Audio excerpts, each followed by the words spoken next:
ओम शांति। भगवत गीता श्लोक क्लास में आज के श्लोक टेस्ट के लिए श्लोक नंबर है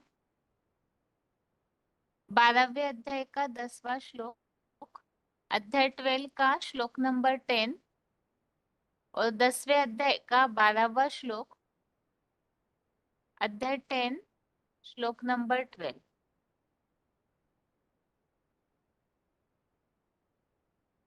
टेस्ट के लिए पहला प्रश्न है,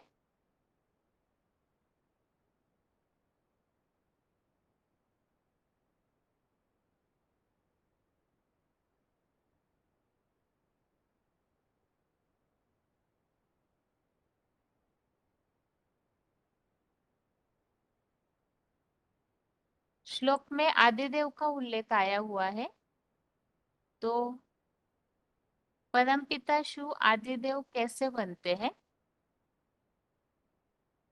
परमपिता शिव आदिदेव कैसे बनते हैं?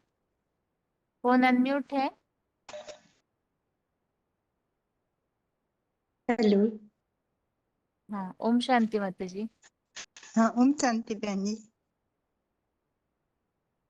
परमपिता आदिदेव ऐसे बनते हैं कि वो जो शिव परमात्मा का जो ज्ञान है वो अपने अंदर 100% धारण कर लेते।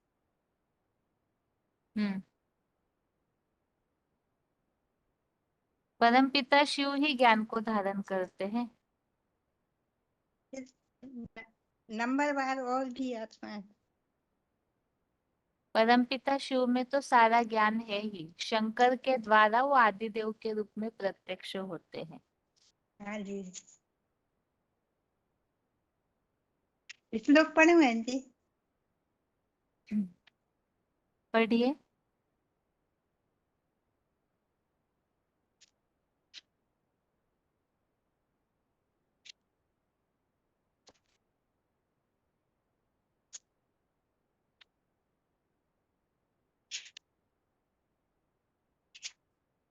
किताब खुला नहीं है माता जी। हाँ हाँ जी बहन जी।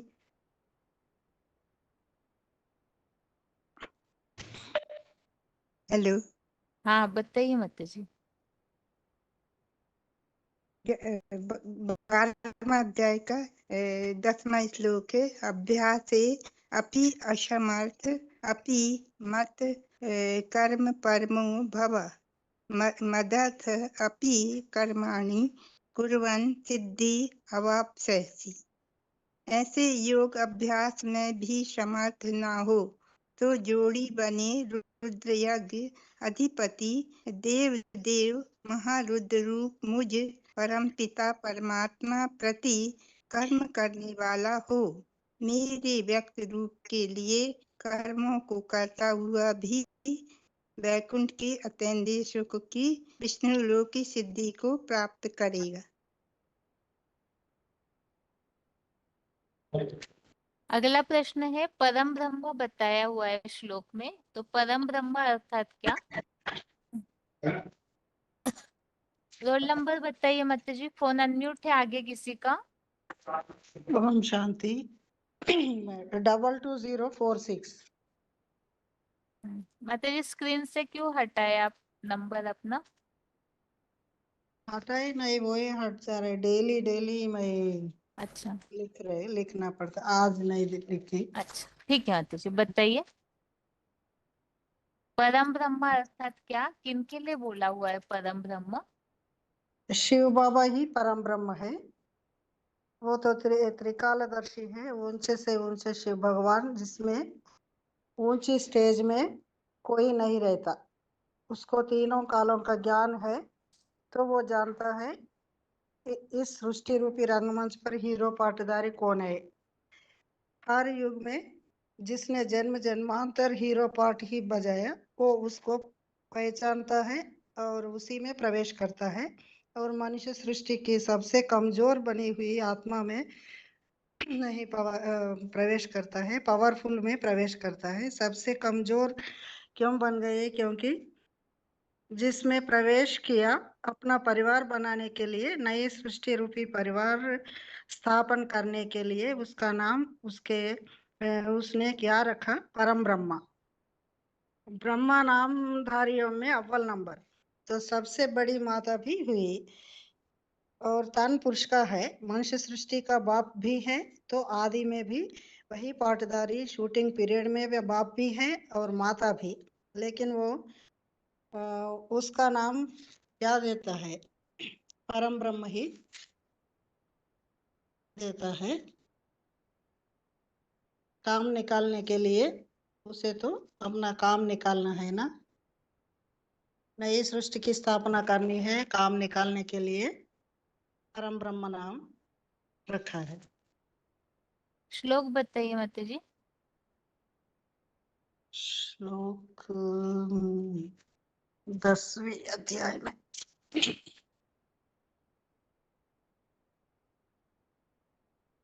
अग्निवाच परम ब्रह्म परम धाम पवित्रम परमं भवान पुरुषं शाश्वतं दिव्यम आदिदेवम अजम विभुम। आप शिव बाबा ही परम ब्रह्म है, श्रेष्ठतम धाम परम धाम है, परम पवित्र है, कभी लोप न होने वाले शाश्वत दिव्य पुरुष है और बहुरूपीय के विशेष रूपों में व्यक्त होते हैं। आप त्रिकालज्ञ के दिव्य प्रवेश के कारण मुझ अर्जुन में अगर्भ जन्म होने से आदि अनादि देव है। और 13 आहुः त्वां ऋषयः सर्वे देवर्षिः नारदः तथा असितो देवलो व्यासः स्वयं चैव ब्रवीषि में। आप शिव बाबा के विषय में ऐसा सब ऋषियों, त्रिलोक भ्रमणशील देवर्षि नारद ने, असित ने, देवल ने और जगत प्रसिद्ध कपिल मुनि वेद व्यास ने कहा है, और आप स्वयं ही मुझे बताते हैं कि आप समूचे संसार की सर्वोपरि सत्ता है। ठीक है माता जी। आगे अगला प्रश्न ये है, मुरलियों में ऐसा पॉइंट आता है इस सृष्टि पर सदा कायम तो एक शिव बाबा ही है, तो इस संबंधित श्लोक में क्या बात आई है? इस सृष्टि पर सदा कायम एक शिव बाबा ही है, इस संबंधित श्लोक में क्या बात आई है? फोन अनम्यूट है, रोल नंबर बताइए। हेलो, ओम शांति। 1170। हाँ 10वें अध्याय का है। इसमें दिया है कि शिव बाबा ही सदा कायम, इस सृष्टि पे सदा कायम है, कभी लोप नहीं होता। नास्ते विदितो भाव न भाव विदिते। तो सृष्टि पर सदा कायम है, सृष्टि पर सदा कायम कोई और चीज नहीं है। सदा कायम ये शिव बाबा ही है। सदा कायम ये शिव बाबा, मैं परमपिता ही सब की संतान, मेरा शरीर बाप ने रचा है। आत्मा मरती नहीं है। शरीर का बाप कौन है? आत्मा का बाप कौन है? आत्मिक स्थिति में सदैव शरीरधारी और मनुष्यों के मुकाबले अंतक शरीर शाश्वत रहता रहेगा। ठीक है माता जी, इसके लिए श्लोक में क्या बात आई है ये प्रश्न पूछा है। सृष्टि पर सदा कायम एक हाँ शिव जी, बाबा ही है, इसके लिए श्लोक में क्या बात आई हुई है, क्या शब्द आया हुआ है वो बताइए। अच्छा ठीक है। ये आप ही परम ब्रह्म है, श्रेष्ठम है, श्रेष्ठम धाम, परम धाम है, परम पवित्र है, शाश्वत दिव्य पुरुष है और विशेष रूपों में व्यक्त होती है। अगरवा जन, अगर जन्मा आदि देव है।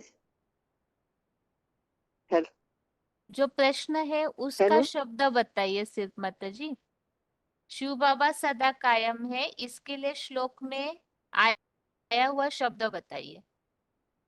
एक ही शब्द बताना। हाँ जी, हाँ जी, केवल एक शब्द, जो सदा कायम है शिव बाबा सृष्टि पर, इसके लिए क्या शब्द आया है? शाश्वत दिव्य पुरुष है। ठीक है माता जी। आगे फोन अनम्यूट है और प्रश्न ये है, जो मुरलियों में भी ये बात आती है और भक्ति मार्ग में भी ऐसे बोला जाता है कि त्वमेव मातश्च पिता त्वमेव, अर्थात शिव बाबा जो है वो सभी प्रकार के संबंध भी निभाते हैं और साथ में वैरायटी पार्ट भी संगम युग में बजाते हैं, तो इसके लिए श्लोक में क्या बात आई हुई है? फोन अनम्यूट है। एक ही शिव बाबा से सब प्रकार के संबंध निभाते हैं, तो शिव बाबा जैसे मुरलियों में ये हेलो। भी बात आती है, जैसे खिलौना है, जैसे चाहे वैसे मोड़ सकते हैं। हाँ, ओम शांति माता जी, बताइए उत्तर। दीदी ये बाबा बोले कि मैं ही पर ब्रह्म हूँ, माता भी हूँ और पिता भी हूँ। मैं सृष्टि को रचने के लिए धन चाहिए था, तो उसके लिए उसका नाम पर ब्रह्म रख दिया। पार्टधारी है, जो हीरो पार्टधारी है, जो पुरुष का तन भी है और माता का तन भी है। सृष्टि रंगमंच पर हीरो पार्टधारी है, जो उसी में प्रवेश करता है, उसी को परम ब्रह्म नाम रखा जाता है। अभी तो साकार में है और कर्म इंद्रियों को भोग भोगते हुए भी उनमें आसक्त नहीं होता। जैसे कि महबूबा का भी मिसाल दिया था कि भाई वो जाते जाते कहते तुमने कहीं रास्ते में देखा, वो कहता मैंने नहीं देखा, क्योंकि उसकी स्टेज ऐसी थी, उसने किसी को नहीं देखा। आंखें होते हुए भी पवित्र स्टेज ही शिव बाबा ही पूज्य है। जैसे कि साकार रूप में पार्ट बजाते हैं, वह वही पूजनीय, उनकी इंद्रियां पूजनीय मानी जाती हैं। साकार और निराकार के मेल को ही बाबा कहते हैं, कभी नहीं और कभी है। अब ये कभी लोप नहीं होता। वही साकार सृष्टि का बाप है, सदा कायम एक शिव बाबा ही है। पुराने से पुराना भी वही है और अंत तक शाश्वत भी वही रहेंगे। और कहा भी जाता है प्रजा साहूकार प्रजा राजा, प्रजा कहा जाता है कि वो प्रजा साहूकार है, बाप ही टीचर सतगुरु सभी कुछ बाप है। सभी रिश्ते बहरूपिया बताया गया है बाप को, भाई सभी इसके नाते लिए श्लोक बाप से में ही। क्या बात आई है, ये प्रश्न है माता जी। श्लोक में क्या बात आई हुई है? ये कहा गया था ना दीदी, बाबा ने कल बहरूपिया वाली मुरली पॉइंट 71 में कि हम्म। राजा प्रजा राजा साहूकार है हम्म। और राजा, इसे ऐसी अच्छी तरह समझ में नहीं आती कि बाप ही टीचर ठीक ही सतगुरु बता रहे बनते हो हैं, सभी पारक उत्तर, आप बाप। श्लोक बताइए माता जी। आप उत्तर ठीक बताए हैं, सब संबंधी मन बहुरूपियों के रूप में विशेष रूप में व्यक्त होते हैं। श्लोक हाँ, बताइए माता जी। भी ज्यादा समझ में बाबा ने बताया तो था कि प्रजा साहूकार इस तरह से कुछ है। हाँ जी। फिर राजा भी वही बनता है और प्रजा भी और साहूकार भी बाप ही बनते हैं, बहरूपिया के रूप में आते हैं। और वही त्रिकालदर्शी है और अर्जुन आदम का ऐसे शरीर लेते हैं, उनको नाम दे दिया जाता है अजन्म होने के कारण आदम एडम का। और नारद का भी पॉइंट आया था। श्लोक बताइए माता ठीक है जी। दीदी, ठीक है दीदी। 10 का बताऊं दीदी? कोई भी।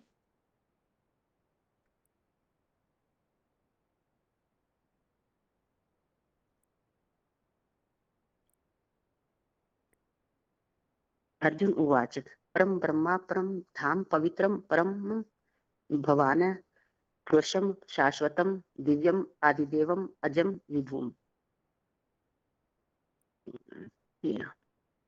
आहु तवाम ऋष्य ऋष्य सर्व देवर्षि नारद नारद तथा आशितो देवलो व्यास शव्य में चेव ब्रवीषि में। ठीक है माता जी। मतलब इसमें आगे अगला प्रश्न ये है, यहाँ जो बात आई हुई है कि आपकी आदि अनादि देव है, तो आदि या अनादि देव कैसे बनते हैं, किस कारण से? सारे सृष्टि का आदि कैसे बनते हैं, उसका कारण क्या बताया हुआ है श्लोक में? फोन अनम्यूट है। सारी सृष्टि का आदि अनादि देव कैसे बनते हैं, उसका कारण क्या बताया हुआ है? हम शांति हाँ।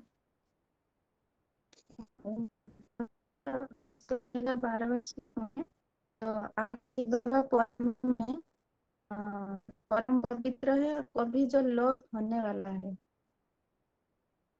न होने वाला, अर्थात शाश्वत जो दिव्य पुरुष है वही सभी का आदि है।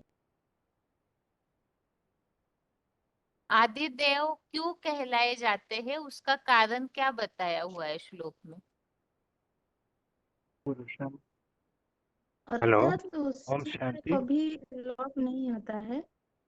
सभी का पिता बन जाता है, सभी देवों का देव है। ठीक है, आगे बताइए इसी प्रश्न का उत्तर।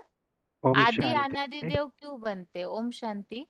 हाँ, वो इसलिए बताते पुरुषम शाश्वतम दिव्यम। वो दिव्य पुरुष है जो जिनको अजन्मा कहते हैं, जन्म या मृत्यु में नहीं आता है, आदि से अंत तक इस सृष्टि रंगमंच पर ड्रामा में पूरा पाठ बजाते हैं। उनको इस सृष्टि का पूरा नॉलेज है, इसलिए उनको आदि देव कहते हैं। जो सृष्टि के आदि भी उन्हीं से होता है, अंत भी उन्हीं के थ्रू होता है। उसके वो सृष्टि का सारा ज्ञान है, वो भगवान के प्रतिपुरुष करके इस धरती में पूरा टाइम 5000 वर्ष पूरा साथ निभाते हैं। इसलिए कहते हैं अगर्भा अजन्मा शाश्वत दिव्य पुरुष। इसलिए कहते हैं त्रिकालज्ञ है, सबके सारे सृष्टि का ज्ञान उनके साथ में है, उसके आगे किसी को ज्ञान है नहीं, सब नंबरवार होता है, इसलिए कहते हैं। ठीक है, श्लोक बताइए।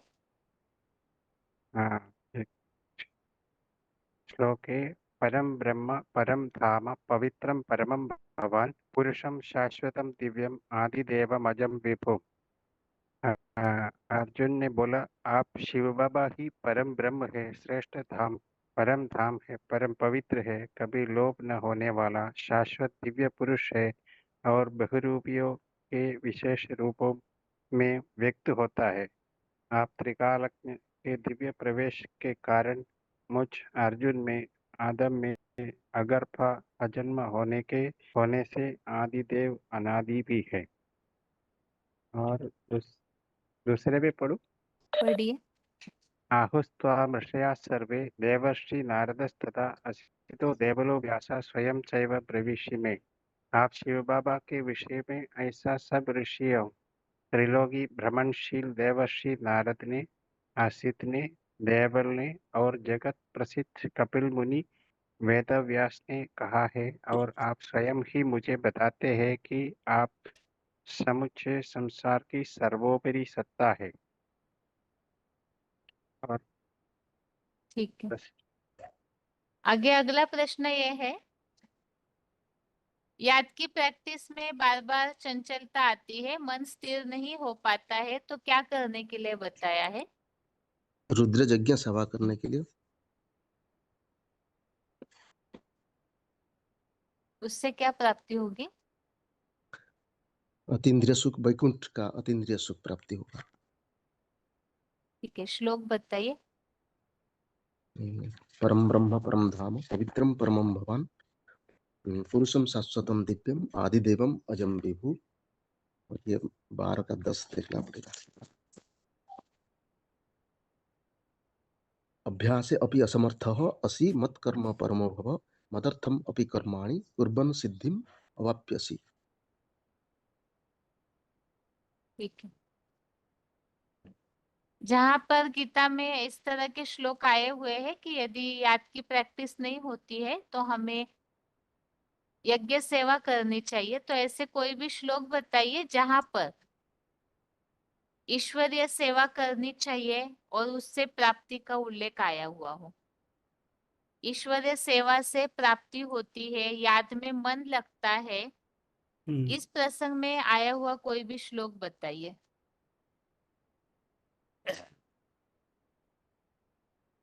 इस प्रसंग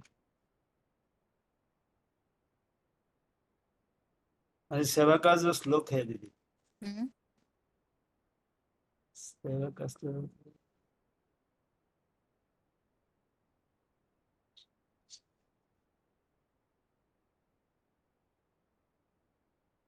कोई प्राप्ति के हिसाब से भी बता सकते हैं। ईश्वरीय सेवा करने से क्या फायदा होता है, क्या प्राप्ति होती है?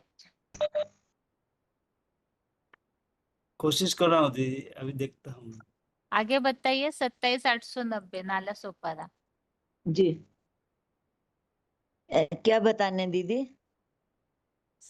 ईश्वरीय सेवा करने से ही याद की प्रैक्टिस बढ़ सकती है, प्राप्ति होती है।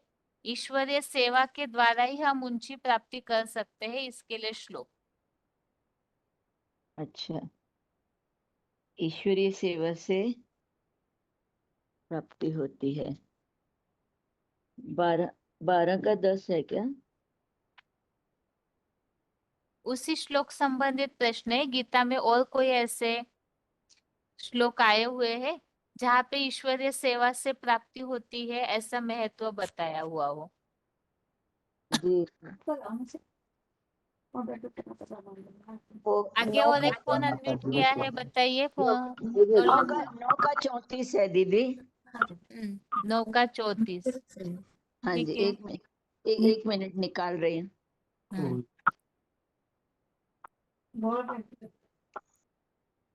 बताइए, अगरतला कोई मिला श्लोक? बता रही हूँ दीदी। मनमना भव सद्भक्त मद भक्तो मद्याजी माम नमस्कुरु माम एवं एष्यसि युक्तवा एवं आत्मानम सत्यपरायण। मत परायण।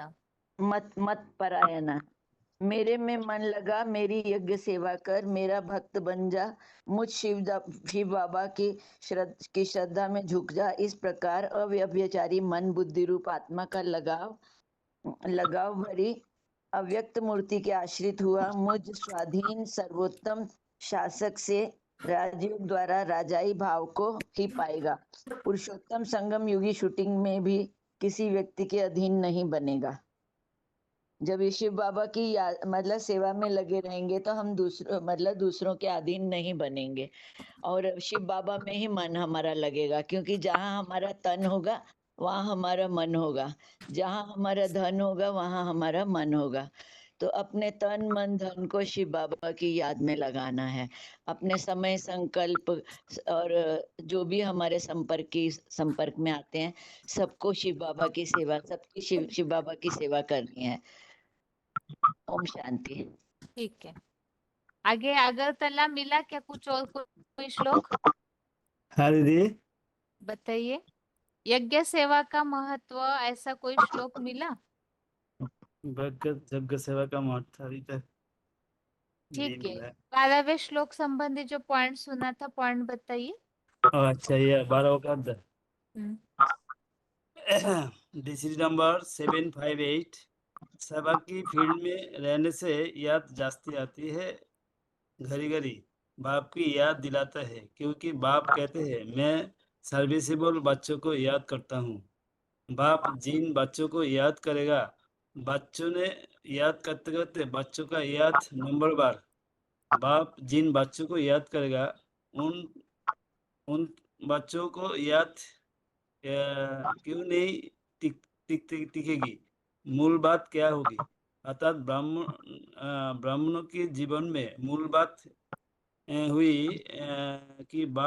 बात हुई कि प्रैक्टिस पक्की करनी है, क्योंकि जल्दी तो सदा नहीं ईश्वरीय सेवा, जल्दी तो सदा ईश्वरीय सेवा में, जितना ईश्वरीय सेवा में अर्पण अर्पण करेगा तो मन से, तन से, धन से, मन से और समाज संपर्क से उतना उतना आप स्थित याद पड़ जाएगी। ओम शांति। दीदी, ये श्लोक कहूँ? हाँ जी, बताइए। श्लोक बताता हूँ। 10 10 का 12 है। अभ्यासे अपि असमर्थः असि मत कर्म परमो भव, मदर्थम अपि कर्माणि कुर्वन् सिद्धिम अवाप्स्यसि। और 10 का 12। परम ब्रह्म अर्जुनवाच परम ब्रह्म परम धाम पवित्रम परम भवान पुरुषम शाश्वतम दिव्यम आदिदेवम अजम विशुभम। अजम विभूम। विभूम। और 10 का 13 दीदी। औतम ऋषय सर्वे देवर्षिय नारद तथा असितो देवलो वैशय स्वयं जैव ब्रवीषि मे। ओम शांति। ठीक है, आगे फोन अनम्यूट है। रोल नंबर बताइए अपना, जो डायल नंबर से जुड़े हैं।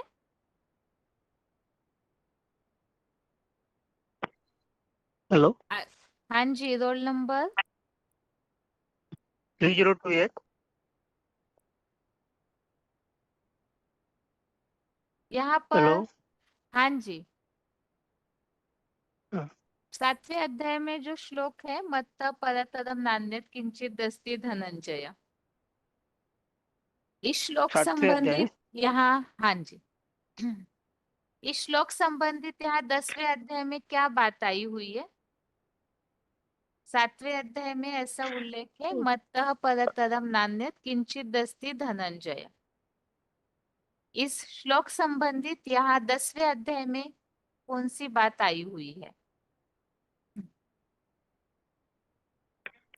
तो कुछ पढ़ा नहीं रहेंगे उसमें। अच्छा, ठीक है, एक मिनट में देख के बता सकता हूँ। हाँ देखिए, तब तक और किसी को भी अनम्यूट कर दी। आगे और एक फोन अनम्यूट किया हुआ है।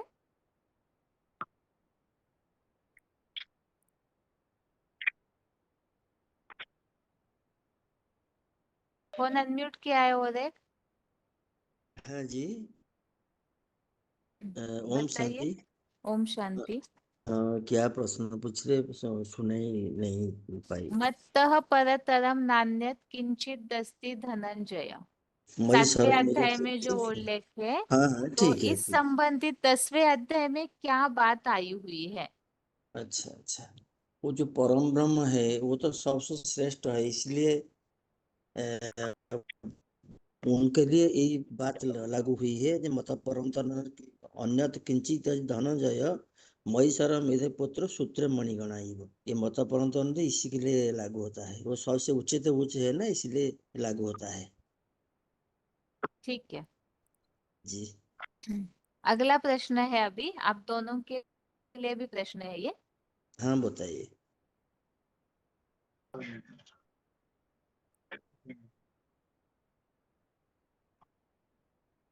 यहाँ पर आदि अनादि देव की जो बात आई हुई है ना, तो वो आदि अनादि देव कैसे बनते हैं, किस कारण से वो आदि देव कहलाते हैं, उसका खास कारण क्या बताया हुआ है?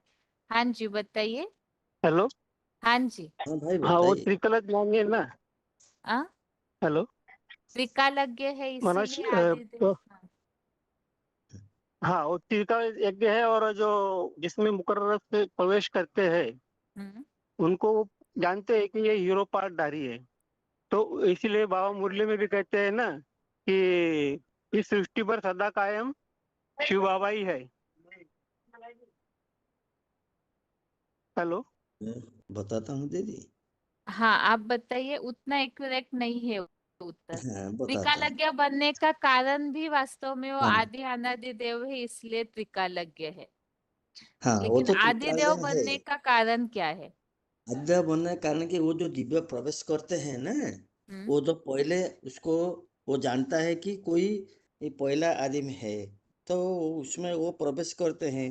वो पहले प्रवेश करते हैं, वो पहले काम कराते हैं, इसलिए वो आदि देव है। इसलिए तो उसको सब धर्म में मान्यता है। जो कोई आदम बोलते हैं, आदिदेव बोलते हैं, एडम बोलते हैं, आदिनाथ बोलते हैं, तो इसलिए वो आदिदेव कहते हैं उनको। वो अगौरव जन्मा होने से भगवान उनमें प्रवेश करते हैं, तो इसलिए उसको आदिदेव कहा जाता है। पहले प्रवेश करते इसलिए आदिदेव कहा जाता है। सृष्टि का आदि में ये सृष्टि का बीज है ना, ये बीज से सारे वृक्ष विस्तार हुआ है। तो ये बीज है तो आदिदेव ही है। जैसे कि 9/4 में बताया है जो अव्यक्त मूर्ति ना, वो तो पहला मूर्ति है। बीजम सर्वभूतानु विधि पार्थ सनातन, ये भी सारी सृष्टि का बीज है। पितामह जो माता था पितामह, ये भी सारा जगत का पिता भी है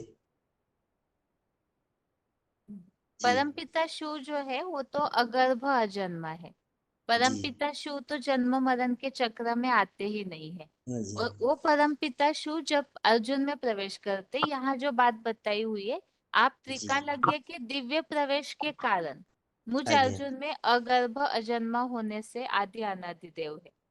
तो हम्म, परम पिता शिव को तो जन्म मरण के चक्र में आते नहीं, फिर वो जब प्रवेश करते हैं तो वो उस वो जिसमें उनको तो प्रवेश किया आपको अर्जुन आदम को, तो उनको भी वो आदिदेव बनाते हैं। इस हाँ हिसाब से बताया हुआ है। हाँ हाँ हाँ जी। ठीक है, श्लोक तो बताइए। आप सुना, हाँ बताता हूँ। ये परम ब्रह्म परम धाम पवित्र परम भवान पुरुष शाश्वत दिव्यं आद्यवं अजम विभु आहुत्वां ऋष सर्व नारद देवर्षि नारद तथा आशितो देवल व्यास स्वयं च ब्रवीष्मि। और 12 का है अभ्यास अपि असमर्थ अति मत्कर्म परमो भव मदर्थम मत्कर्माणि कुर्वन् सिद्ध अभ्याससि। ठीक, आप बताइए। हेलो, पॉइंट सुना तुमने? हाँ जी, श्लोक पॉइंट बताइए। सुना है क्या? बताइए पॉइंट। अभी 12वें अध्याय का 10वां श्लोक का पॉइंट है। बाप तो कहते हैं सर्विसेबल बनो, मन से भी तन से भी सर्विसेबल बनो, मन से भी सर्विसेबल बनो, धन से भी सर्विसेबल बनो। क्योंकि सर्विसेबल बच्चों को बाप याद करते हैं। बच्चों की याद उतनी सात्विक नहीं हो सकती जो अटल निरंतर हो जाए, लेकिन बाप तो एवर प्योर है।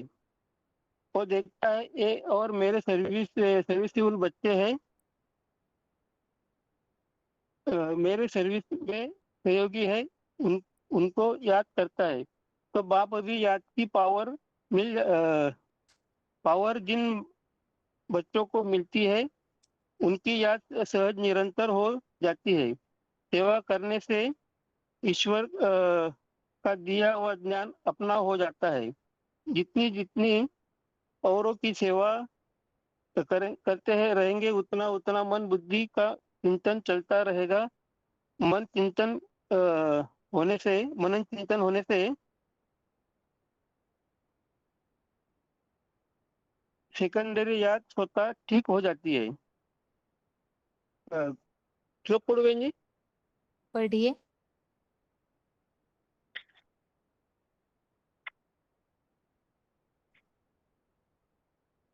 10वां का 12वां श्लोक है। अर्जुनवाद परम ब्रह्म परम धामम पवित्रम परम भवान पुरुषम शाश्वतम दिव्यम आदि देवम अजम विभु। 13 नंबर श्लोक है। आहूत्वाम ऋषय सर्वे देवश्री नारद तथा असितो देवलो व्यास स्वयं ब्रवीषि में। 12वां की पढ़ बहन जी। पढ़िए। अभ्यास से अभी असमर्थ अस्ति मत कर्म परम भव मदर्थम अपि कर्मणि कुर्वेन्न सिद्धि वाप्यसि। ठीक है, अभी अगला प्रश्न ये है। 5183 माता जी, आपका ही फोन अनम्यूट है। और प्रश्न ये है माता जी आपके लिए। हाँ बोलिए दीदी। श्लोक पढ़ा है माता जी आपने? 12 का 10 पढ़ी। पढ़िए। हम्म, अभ्यास अपि समर्थ असि मत्तर्वं भव अदर्थ अपि कर्माणि कुर्वन् सिद्धि अवाप्स्यसि। हाँ। इसमें अध्याय है ना, योगाभ्यास करना है। अगर नहीं होता फिर बुद्धि को मानो पुराने दुनिया से वैराग्य लाना है और यज्ञ सेवा करना है। यज्ञ सेवा माना तन की सेवा, मन की सेवा और धन की सेवा। माना जहाँ हमारा माना जहाँ हमारा धन होगा वहाँ हमारा मन जाएगा। माना ऐसे यज्ञ सेवा करने से पाप याद आवेगा। और सर्विस करना है, सर्विस बच्चों को बाप खुद याद करते हैं और उनकी ताकत बढ़ती है। ठीक है माता जी। अच्छा। माता जी, ईश्वरीय सेवा करनी चाहिए हमें, इसके लिए श्लोक में क्या शब्द आता है? मुरलियों में भी आता है, खैर ये हमें ईश्वरीय सेवा करनी चाहिए, इसके लिए मुरलियों में या तो गीता में कौन सा शब्द बाबा बताते हैं? नहीं दीदी, हाँ जी, आपके लिए ही प्रश्न है। ईश्वरीय सेवा करनी चाहिए, हाँ जी। उसके लिए ईश्वरी खास शब्द क्या आता है? जैसे भगवान में मन लगाना चाहिए तो मन मना भव शब्द आता है, ऐसे शिव बाबा ईश्वरीय सेवा करने को जो महत्व देते हैं उसके लिए श्लोक में क्या शब्द आता है? वैकुंठ मन अतीन्द्रिय सुख, वैकुंठ में कौन सा आपको हिंट भी दे दिया, मेरे में मन लगाओ। मन हाँ पूरा शिव बाबा में लगाने के लिए शब्द आता है मन मना भव। ऐसे ही ईश्वरीय सेवा हमें करना है चाहिए, इसके लिए क्या शब्द आता है श्लोक में? याद नहीं यार। मन मना भव के साथ और एक क्या शब्द बाबा बताते हैं? मध्याधि भव, मध्याधि भव। बस फिर मध्यजी भव मतलब क्या? मारो उनके मन में, भगवान के मन में हमारा मन मिलना है। ये तो मन मना भव है, मेरे मन में समा जा। और मध्यजी भव के लिए क्या बताते हैं बाबा? मेरे कर्म के लिए, मेरे जो कर्म करते हैं वही मेरे कर्म। अर्थ यजन कर, मेरे अर्थ कर्म कर, मतलब ईश्वरीय सेवा, यज्ञ सेवा करना। हाँ ठीक है माता जी। हाँ। अभी अगला है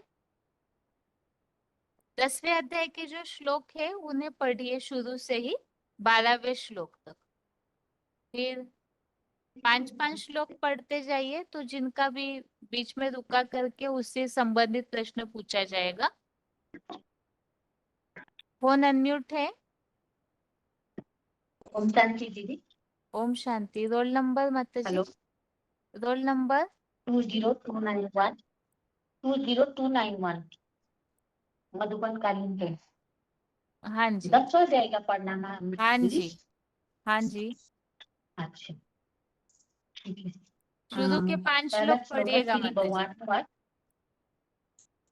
हाँ जी शुरू के 5 श्लोक सिर्फ पढ़िए। श्लोक पढ़ना है? हाँ जी, सिर्फ श्लोक पढ़ना है। ठीक है ठीक है। श्री भगवान वर भूय एव महाबाहो श्रीनु मे परमं वचा यत ते अहम प्रियमाणाय वक्ष्यामि हितः काम्यया।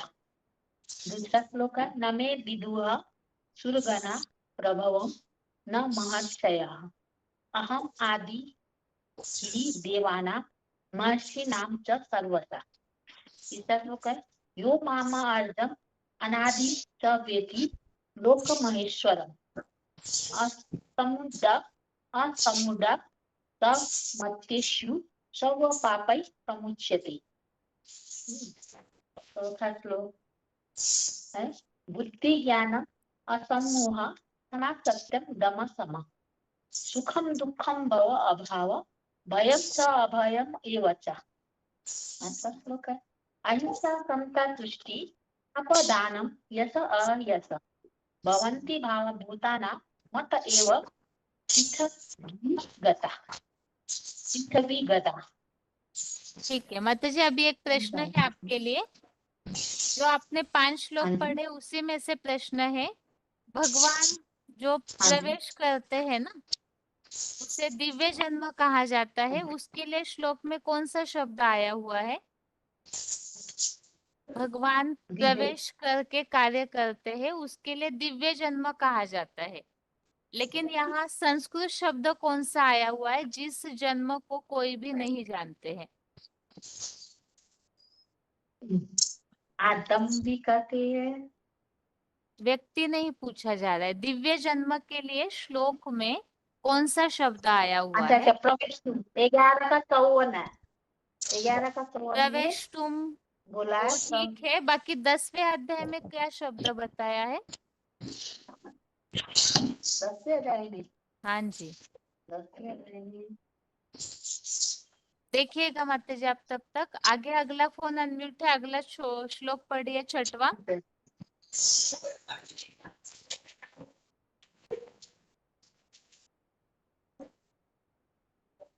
रोल नंबर बताइए, श्लोक पढ़िए, समय न गवाइए बीच में। प्रकृष्ट जन्म को प्रकृष्ट जन्म को ही ठीक है, ये उत्तर भी ठीक दिया आपने। प्रभवम, हाँ संस्कृत शब्द हाँ जी, प्रभवम प्रकृष्ट ऐसा जन्म है। को देवगण। ठीक है माता जी, कोई भी नहीं जानते ऐसा उल्लेख। आगे फोन अनम्यूट है माता जी, आपका रोल नंबर नहीं है डिस्प्ले में, अपने फोन के माइक पे ध्यान दीजिए। आगे 25-10 माता जी पढ़िए अगला श्लोक, छठवा। 2510 डोंबिवली, फोन अनम्यूट है, अगला श्लोक पढ़िए। आगे अगला फोन अनम्यूट है, छठवा श्लोक पढ़िए। 5700 फोन अनम्यूट है।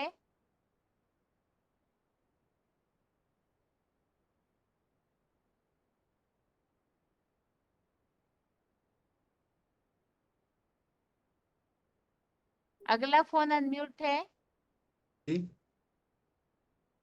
5700। हाँ जी, पढ़िए छठवा श्लोक। छठवा श्लोक है, महर्षय सप्तम पूर्वे चत्वारो मनौ तथा मद्भावा मानसा जाता ऐशा लोके मीमा प्रजा यताम विभूतिम योगम च मम यो वेत्ति तत्वता स अविकम्पेन योगेन युज्यत्वन न अत्र संशय।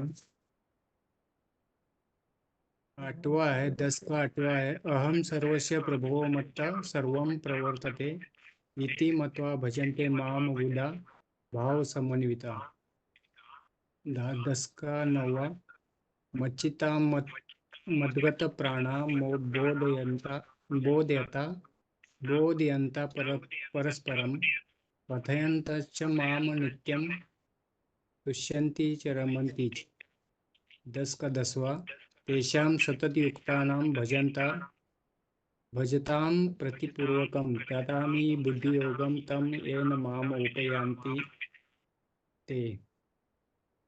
10 का 11वां, तेषाम् एव अनुकंपार्थम् अहम् अज्ञानजं तमा नाशयामि आत्मभावस्थो ज्ञानदीपेन भास्वता। 10 का 12वां, अर्जुनवाच परम ब्रह्म परम धाम पवित्रम परमं भवान पुरुषम शाश्वतम दिव्यम आदिदेवम अजम विभुम। हेलो दीदी। हाँ जी, 10 अतीन्द्रिय सुख की प्राप्ति कब होती है? जब कर्मातीत अवस्था होती है तब अतीन्द्रिय। यहाँ श्लोक में क्या बताया, अतीन्द्रिय सुख किन्हें मिलता है? श्लोक में कोई बात बताई हुई है, क्या करने से अतीन्द्रिय सुख की महसूसता होगी? आपने अभी जो श्लोक पढ़े उन्हीं में से प्रश्न है, आप एक बार अर्थ पढ़िए फिर उत्तर बताइए, तब तक और उनसे श्लोक पढ़वाएंगे। माता जी पढ़िए बनारस की माता जी। 22:50 पहले पढ़िए आधे श्लोक, उसके बाद 22:51। ओम शांति। हाँ जी, शुरू से पढ़ना है ना दीदी? हाँ जी। हाँ श्लोक पे ना पढ़िए माता जी, किताब खुला नहीं है। हाँ 10 का पहला श्लोक है ये। श्री भगवान वाच्य भूयो एवं महाभावो सुनु मे परमं वच यत ते अहम प्रियमानाय वक्ष्यामि हित काम्यया। दूसरा है न मे विदु सुरगना प्रभवम न महर्षया अहम आदि ही देवानां महर्षिणां च सर्वस्य। तीसरा है यो मा अजम वेति लोक महेश्वरम असमूढ़म समर्तेषु सर्व पापे प्रमुच्यते। और चौथा है बुद्धि ज्ञानम असमोहम क्षमा सत्यम दमः शमः सुखम दुखम भव अभावम भयम च अभयम एव च।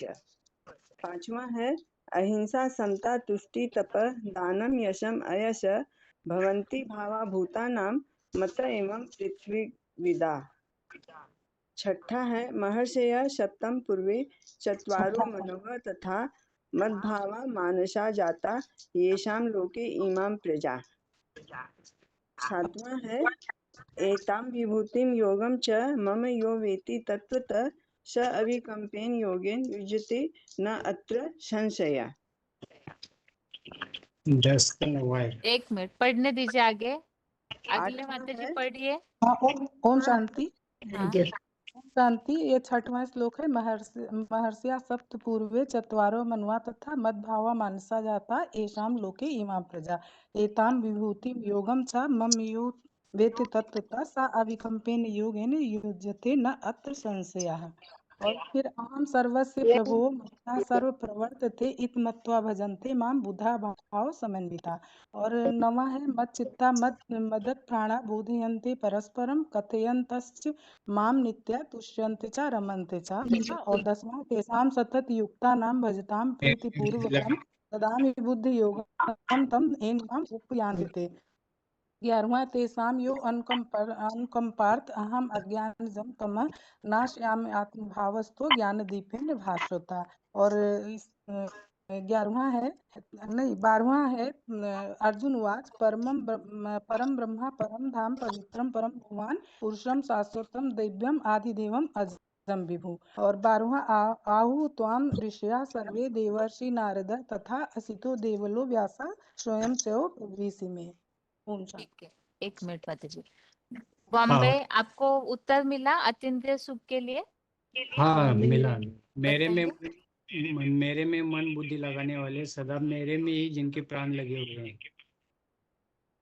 ऐसे को अतीन्द्रिय सुख प्राप्त होता है। ठीक है आगे बनारस की माता है, आप दोनों के लिए प्रश्न है। भगवान जो दीपक देते हैं ना सारी सृष्टि के लिए, वो ज्ञान दीपक क्यों देते हैं? यहाँ श्लोक में जो बात आई है कि मैं दीपक देता हूँ, तो वो दीपक क्यों दिया जाता है सारी सृष्टि के लिए? क्योंकि सारी सृष्टि पे दया करने के लिए वो दीपक देते हैं, क्योंकि सारी सृष्टि तो अज्ञानता के अंधकार में पड़ी हुई है ना, इसलिए वो अज्ञानता के अंधकार को मिटाने के लिए वो ज्ञान दीपक देते हैं, जिसके लिए कहा जाता है कि रीते ज्ञान मुक्ति मतलब ठीक है दूसरे बनारस के माता जी। ओम शांति। जो दीपक ज्ञान का दिया जाता है ना, उनकी खासियत क्या बताई हुई है उस चैतन्य दीपक की? वो चैतन्य ज्ञान दीपक जिनको मिलता है उनको ही वो विभूतियां बताए है ना कि नहीं, जो ज्ञान दीपक यहाँ किने बोला हुआ है बाबा ने, क्या नाम बताया है? ज्ञान दीपक किने बोला है? कौन पर्सनालिटी है जिन्हें ज्ञान दीपक बताया है? ज्ञान दीपक तो वही है परम ब्रह्म, जिसमें मतलब श्लोक में क्या शब्द आया है? श्लोक में आया है दूसरे माता जी बताइए, ज्ञान दीपक के लिए श्लोक में किस व्यक्ति के लिए इशारा? हाँ त्रिनेत्री बने मतलब ध्रुव तारा मानेंगे, त्रिनेत्री बने ध्रुव तारा के लिए बताया हुआ है कि वो ज्ञान का दीपक है जो सारी सृष्टि से अज्ञान अंधकार नष्ट कर देते हैं। अभी उनकी स्थिति की खासियत क्या बताई हुई है श्लोक में? ज्ञान जो ज्ञान दीपक है उनकी खास कोई स्थिति बताई हुई है श्लोक में, भावार्थ में। मतलब वो पुरुषोत्तम संगम युग में सदा आत्मस्टार भाव में स्थित होते हैं। आत्मिक स्थिति में सदैव स्थित होते हैं, ये खासियत। ठीक है माता जी। अभी आगे अगला ओम शांति। अगला फोन अनम्यूट है, रोल नंबर बताइए अपना। ओम शांति दीदी। ओम शांति, रोल नंबर बताइए। 28372। 28374। ओम शांति दीदी। 282 872। 28372। ठीक है श्लोक पढ़िए माता जी, शुरू से पढ़िए। तो कौन सा श्लोक पढ़ेंगे? 10वें अध्याय का 12वें अध्याय का पढ़िए माता जी, 12वें अध्याय का पहले श्लोक से। जी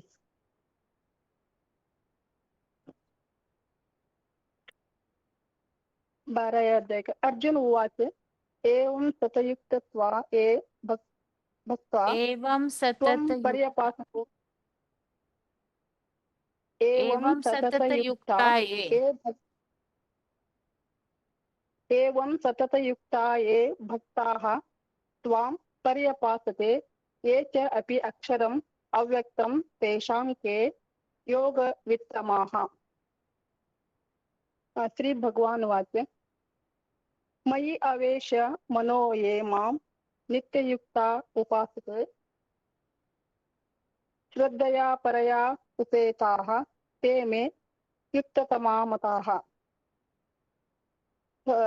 तीसरा ये तो अक्षरम् अनिर्देशम् अव्यक्तं पर्यपासते सर्वत्रगम् अचिन्त्यं च कूटस्थम् अचलं ध्रुवम्।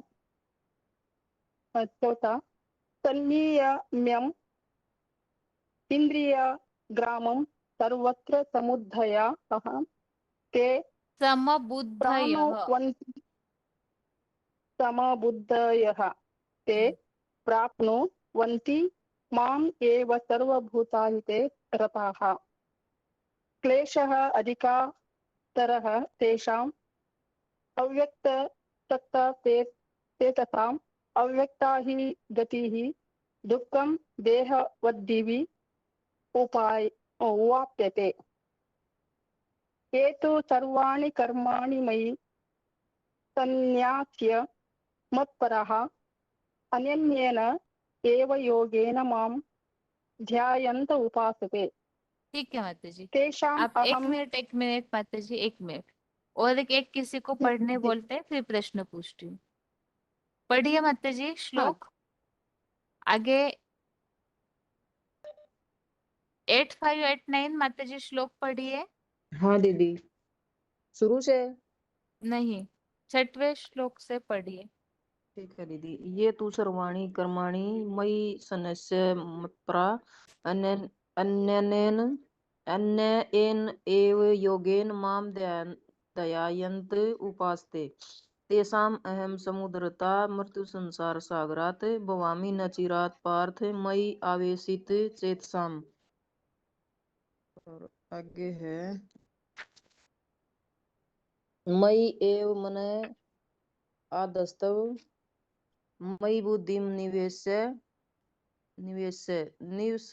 निवसिष्यसि मयि एव अतः ऊर्ध्वं न संशय अथ चित्तं समाधातुं न शक्नोषि मयि स्थिरम् अभ्यास योगेन ततो माम इच्छ आप्तुं धनंजय अभ्यासे अपि असमर्थ असि मत्कर्म परमो भव मदर्थम अपि कर्माणि कुर्वन् सिद्धिम् अवाप्स्यसि अथ एत अपि अशक्त असि कर्तुं वो मद्योगम। श्लोक हुआ नहीं माता जी, नहीं पढ़िए उसे। अच्छा ठीक है दीदी। अभी प्रश्न ये है माता जी, साकार दीदी। को याद करने से, दोनों माताओं के लिए प्रश्न है, साकार को याद करने से क्या फायदा होगा और निराकार को याद करने से क्या होता है, क्या बताया है श्लोक में? निराकार शिव ज्योति को याद करने से में जो अधिक से लगाएगा कर्म को अधिक से जानते हैं, योग के कर्म को मर्म को अधिक से जानते हैं। प्रश्न निर्गुण माता जी प्रश्न समझिए। प्रश्न ये पूछा है साकार को याद करने से क्या होता है और सिर्फ निराकार को याद करने से क्या होता है? निराकार को याद करने से अधिक कठिनाई होती दीदी, और साकार में याद करने से? साकार में निराकार को याद करने से कठिनाई नहीं होती। हुबली के माता जी आप बता पाएंगे? निराकार को याद करने से और कठिनाई आ जाते हैं, और साकार में याद करने से शिव बाबा बोलते हैं ना, वो उसको से वत्ता मिलेगी। अच्छा, साकार में याद करें साकार तो में निराकार को मुक्ति याद पाएंगे। करने से मुक्ति मिलती है, फायदा होता है, ये बात किस श्लोक में आई ये है? श्लोक प्रवेशनीय नंबर मूर्ति बताइए। होने से अनवर्त सहज उपासना करते हैं। श्लोक नंबर 1, 12 का श्लोक नंबर 1। 12 के 6 में दीदी। 12 के 6 में क्या बात आई है माता जी? अव्यक्त मूर्ति में ध्यान मग्न हुए, मेरी प्रवेशनीय मूर्ति होने से अनवर्त सहज उपासना करते हैं।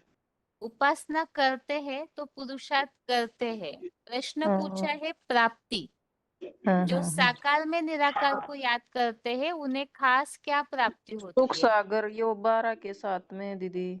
हाँ, मृत्यु यो अति पंक्ति में शीघ्र है, मृत्यु दुख वाले संसार विषय रूप विकारों के सागर से संपूर्ण उद्धारण करने वाला। हाँ, विषय वैतरणी नदी विषय सागर से, इस दुख हाँ। के सागर से पार होके कहाँ जाते हैं? संपूर्ण उद्धारण हो जाता है दीदी। उद्धार होता है माना कहाँ जाते हैं? आसमान में? नहीं। कहाँ जाएंगे बताइए? उद्धार मतलब क्या? वो उद्धार होके कहाँ पहुंचती है आत्माएं? वो जगह बताइए। परम धाम। परम धाम। अच्छा, जो श्लोक में साकार क्या इस बात आई सृष्टि है? पर। श्लोक में क्या शब्द आया है वो बताइए। दीदी चौथे श्लोक में भी बताया है, हाँ, एक लिंग भगवान को ही प्राप्त होते हैं। एक लिंग भगवान को प्राप्त होते हैं, ठीक है। और माता जी ने जो श्लोक नंबर बताया उसके अनुसार वो उद्धार होके कहाँ पहुंचते हैं? 7वां श्लोक जो माता जी ने अभी बताया, तो उद्धार होके दुख के सागर से कहाँ पहुंचते हैं? 17 मानसा के माता जी सागर। बताइए। आप भी दे, फोन अनम्यूट है आपका भी। हाँ जी, ओम शांति दीदी। उद्धार होके कहाँ पहुंचते हैं दुख के सागर से निकल के आत्माएं? शांति, सुख और शांति में पहुंचते हैं दीदी। श्लोक में क्या बताया है? श्लोक में कुछ बताया है और कितना समय वो भी बताया हुआ है। आधा हाँ, कल्प के लिए 50-60 दीदी, वर्षों में। आधा 50-60 कल्प वर्षों के में लिए ही सुख जन्म जरा शांति में मरण, पहुंचते हैं। जन्म जरा 50-60 मृत्यु। वर्ष तो परिवर्तन के बताए हैं और आधा कल्प बताया है सुख सागर में सतयुग त्रेता युग के लिए उद्धार हो जाता है। ठीक है मतलब जी। अभी सभी का हाथ नीचे किया जा रहा है और इसके पिछले टेस्ट में 12वें और 10वें अध्याय के श्लोकों को मिला करके याद का टॉपिक रेडी करने के लिए बताया था। तो जिन्होंने टॉपिक रेडी किया है, लिख करके रखा हुआ है, ऐसे अगर कोई है तो हाथ उठाइए। 10वें और 12वें अध्याय के जो श्लोक हमने अभी तक पढ़े हैं उसके अनुसार याद का टॉपिक नोट करके या रेडी करने बताया था। ऐसे जिन्होंने भी रेडी किया हुआ है वो हाथ उठाइए।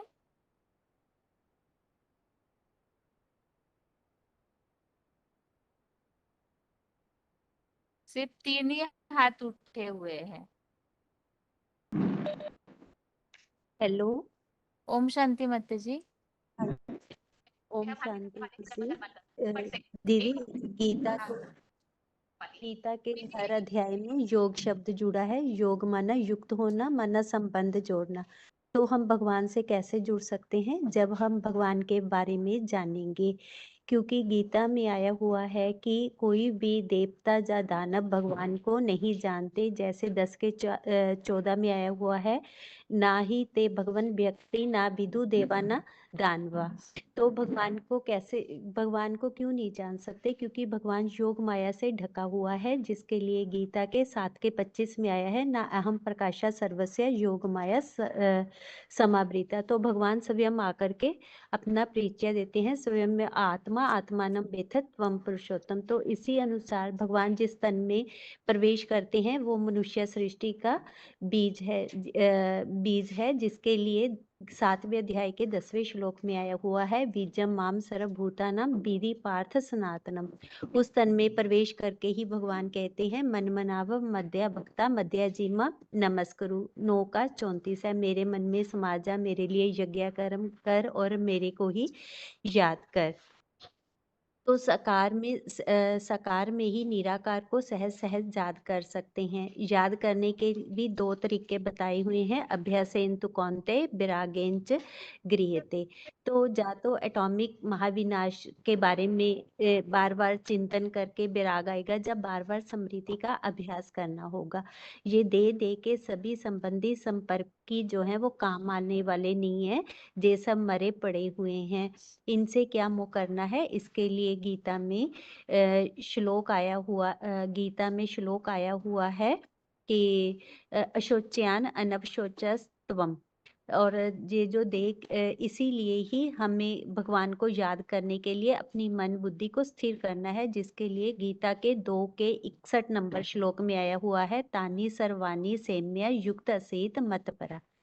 जो भी सारी अच्छी बुरी इच्छाएं हैं, संकल्प विकल्प हैं, एक ज्ञान सागर शिव बाबा में ही हमें समा देनी है, जैसे जल की धाराएं समुद्र में प्रवेश पाती हैं, जिसके लिए गीता के दूसरे अध्याय के 70वें श्लोक में आया हुआ है, अपूर्यमानम अचल प्रतिष्ठम समुद्रम आपा प्रविशन्ति यतवत।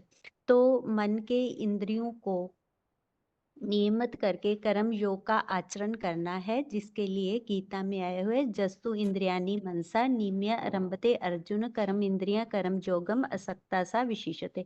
क्योंकि जो सारे कार्य हैं वो तो प्रकृति के सतरजतम 3 गुणों के द्वारा ही किए जा रहे हैं। तो इसमें हमें तो कुछ भी नहीं करना, क्योंकि ये हिस्ट्री जो है वो मस्ट रिपीट है, जिसके लिए गीता के तीसरे अध्याय में आया है, प्रकृति क्रिया मनानी गुणे कर्माणि सर्वशा। तो मुक्ति के लिए कल पहले भी जो मुक्ति के अभिलाषियों ने कर्म किए थे वो ही कर्म करने हैं। कुरु कर्म एव तस्मात् त्वं पूर्वे पूर्व तरम कृतम। क्योंकि आसक्ति रहित होकर एक शिव बाबा सिवा सभी से बंधन मुक्त एडवांस गीता ज्ञान से ही दृढ़ बुद्धि वाले तन मन धन समय संपर्क की सब शक्तियां यज्ञ में लगा करके अच्छे बुरे सब कर्मों से पूर्णतः छूट जाते हैं, जिसके लिए गीता के 4थे अध्याय के 23 नंबर श्लोक में आया है, गत संगस्य मुक्तस्य ज्ञान अवस्थित चेतसा जगाए यज्ञाय अचरता कर्म समग्रम पर भी लीपते। तो इसलिए हमें उस सकार सो निराकार में ही बुद्धि युक्त होना है, उसमें ही आत्म भाव वाला आत्मनिष्ठ बनना है, और उसके ही आश्रित होने से हमारे सारे पाप धुल जाएंगे, जिसके लिए गीता के 5 के 17 श्लोक में आया है, तद्बुद्ध्या तदात्मना तनिष्ठा तत्परायणा गच्छन्ति अपुनरावृतम ज्ञान निर्दुत कलमशा। क्योंकि जिसकी याद में हम टिक जाते हैं वो परब्रह्म निर्दोष पाप रहित के समान है, जिसके लिए गीता के 5 के 17 श्लोक में आया है, निर्दोषम ही सम ब्रह्म तस्मात् ब्राह्मणी ते स्थिता। उसकी याद से ही हम विष्णु लोक या बैकुंठ अति इंद्रिय का उत्कृष्ट सुख पाते हैं। उसको जो जानता है वो कभी भी विचलित नहीं होता, जिसके लिए गीता के 6 के 21 में आया है, सुखम एकांतिकम यत तत् बुद्धिग्रहम अति इंद्रिय बेति चतर ना च एव आद्य स्थिता चलती तत्वता। क्योंकि एक की याद वाला ही भगवान को प्रिय है, जिसके लिए गीता में है, तेषाम ज्ञानी नित्य युक्ता एका भक्ति विशिष्यते प्रिय ही ज्ञानिना अत्या अर्थम अहम साचा मन मम प्रिय। तो इस ज्ञान से पवित्र कुछ भी नहीं है, ना ही ज्ञान के समान कुछ भी पवित्र नहीं है, जिसके लिए गीता में आया है, ना ही ज्ञान सदृशम पवित्रम इहि विद्यते। क्योंकि ये जो ईश्वरीय ज्ञान और सहज राजयोग का रहस्य, जो राजयोग है वो रजाई का रहस्य है, राजाओं की पवित्र विद्या है और धर्म के अनुकूल है, साक्षात जानी भी जाती है, जिसके लिए गीता के 2 के 9 में आया है, राज विद्या राजगुह्यम पवित्रम इदम उत्तमम प्रत्यक्षवागमम धर्मम सुसुखम कर्तुम अव्ययम। इसीलिए एक ही अव्यभिचारी जात में रहना है जिसमें सारा संसार समाया हुआ है। तो वो मूर्ति है जिसके लिए गीता में आया है मया ततम इदम सर्वम जगत अव्यक्त मूर्तिना। उसकी अध्यक्षता में ही ये दुनिया विपरीत गति से परिवर्तित होती है। जैसे गीता में आया हुआ है मया अध्यक्षनेन प्रकृति सुइते सचराचरम हेतुना अतेन अनेन कौनते जगत भी परिवर्तते। उसी की अव्यभिचारी जात में रह सर्व समर्पण करने से जो अप्राप्त वस्तु है उसकी प्राप्ति और प्राप्त वस्तु की रक्षा का भार वो ही वहन करेंगे। जिसके लिए 9 के 22 में आया हुआ है अनन्य चिंतेन माम जे जना पर्युपास्ते तेषाम नित्य वियुक्ता माम योग क्षेमम बहाम्यहम। इसीलिए उसे प्रीति पूर्वक याद करना है और एकाग्र उस एक को प्रीति पूर्वक याद करने से मन बुद्धि की ऐसी एकाग्रता मिलती है, ऐसी अव्यभिचारी बुद्धि मिलती है। तो हम भगवान के नजदीक भगवान के नजदीकी स्टेज में पहुंच जाते हैं। जिसके लिए 10 के 10 में आया है तेषाम ज्ञानी नित्य युक्ता बजता प्रीति पूर्वकम ददामी बुद्धि योगम तम जेन माम उपजानती थे। इसलिए भगवान की यज्ञ सेवा करता हुआ परम गति को पाता है और बैर रहित हो दूसरों का संग भी त्याग देता है। 11 के 55 नंबर श्लोक में है मत परमो मद भक्ता संग वर्जिता निर्वैरा सर्वभूतेषु जासा माम एति पांडव। भगवान जप तप आदि करने से नहीं मिलते हैं। इसके लिए गीता में आया हुआ है ना हम वेदे न तपसा न दानेन न यज्ञ शक्य एक विदा दृष्टुम दृष्टवान असी माम जथा। इसलिए एक में मन लगा, एक में ही बुद्धि लगा तो एक परब्रह्म में ही निवास करेगा। जिसके लिए गीता के 2 के 12 के 8 में आया हुआ है मयि एव मना अदस्सम मयि बुद्धि निविश्य मयि एव अत ऊर्ध्वम न संशय। ओम शांति दीदी। ठीक है माताजी। ठीक है। आगे अगला फोन अनम्यूट है, रोल नंबर बताइए।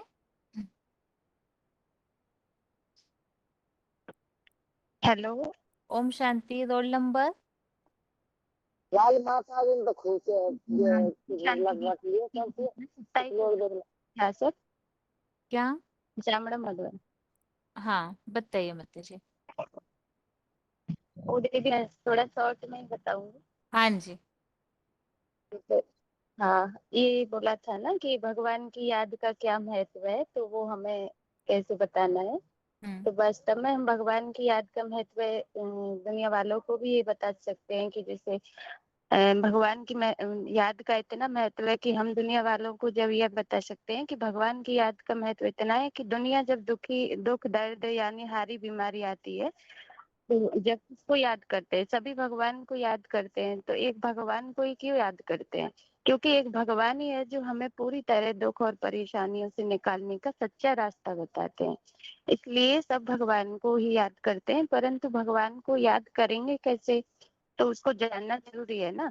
तो हमारे लिए उसको जानना इतना आवश्यक है। तो उसको जानने के लिए कुछ नियम और तरीके होते हैं। जैसे कोई बीमारी होती है स्कूल में भी, तो जब हम दवाइयाँ लेते हैं बीमारी को निकलने के लिए, तो उसके लिए भी नियम या परहेज करते हैं, क्योंकि जब तक हम नियम परहेज नहीं करेंगे तो बीमारी जड़ से खत्म नहीं होगी। तो ऐसे ही भगवान जो हमारे दुखों को खत्म करने के लिए हमें भगवान को याद का जो महत्व है, याद करने के लिए उसका भी एक तरीका और जो उपाय बताया तो वो भगवान ने गीता में बताया है।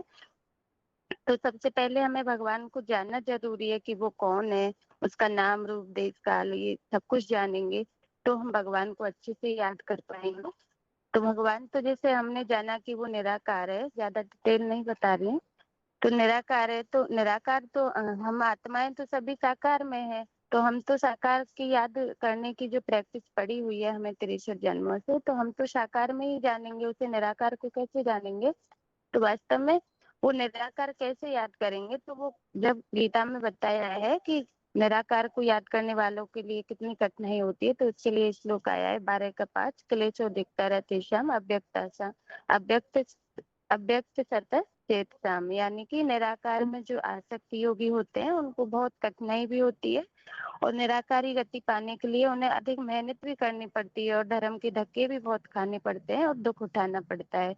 तो वास्तव में निराकार को याद करने से बहुत कठिनाई होती है, इसलिए हमें जो निराकार है, जिस साकार तन में आया है, उसको पहचान करके, उससे जान करके उसको याद करना है।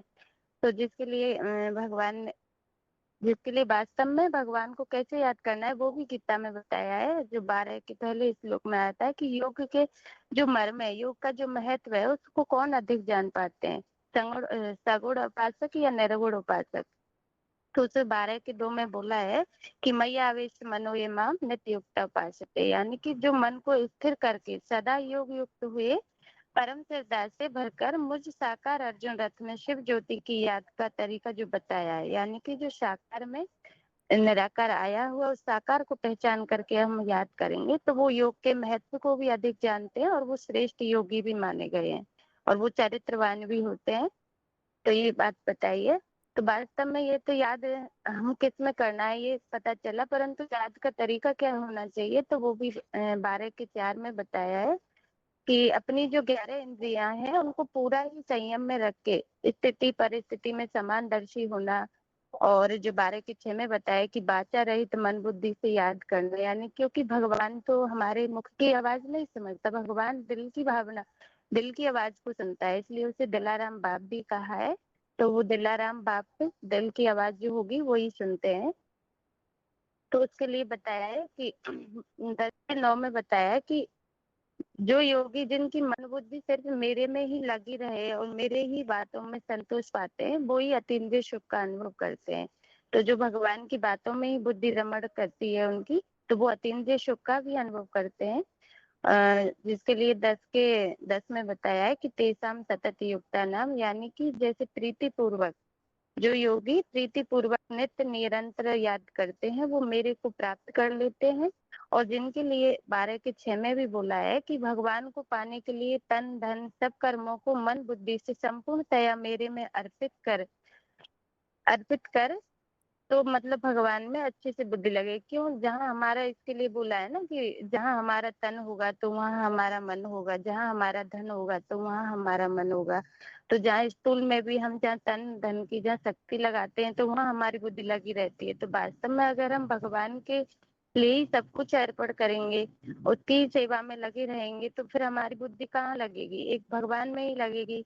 जिसके लिए गायन है ना कि तन धन धाम श्वेत परिवार सबकी ममता ताग बटोरी, यानी कि हमें एक भगवान को पाने के लिए सब तज हर भज के अनुसार हमें करना है। तो अगर हम जिसके लिए अगर हमारा फिर भी अगर मन डोल रहा है, अगर मन फिर भी कंट्रोल नहीं है, मन भाग रहा है, तो उसके लिए भी एक तरीका बताया कि अभ्यास इंतु कौनते वैराग्यम च गृह्यते, यानी कि मैं बार बार अपने मन बुद्धि को एकाग्र करके भगवान में लगाना है। तो अभ्यास करेंगे, रोज प्रैक्टिस करेंगे तो भी हमारी बुद्धि भगवान में लगेगी।